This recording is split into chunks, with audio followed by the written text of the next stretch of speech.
Tren negatif yang membayangi Sriwijaya FC di putaran pertama kompetisi Championship musim 2025-2026 menjadi sorotan utama manajemen. Evaluasi menyeluruh pun mulai dilakukan secara bertahap agar tim tampil lebih baik di putaran kedua nanti.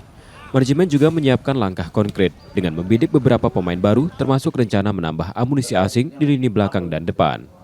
Tidak ada pemain-pemain yang kita bidik, ya insya Allah lah bisa mengembalikan kepercayaan keluarga Sumatera Selatan lagi dan insya Allah Sriwijaya bangkit. Ya salah satu mungkin ya pemain asing Enu, mungkin kita akan menambah lagi pemain depan asing. Terus ya mungkin nanti kita pemain lokal yang berkualitas.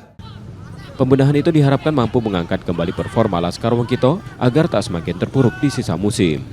Nur Muhammad, Kompas TV, Palembang, Sumatera Selatan.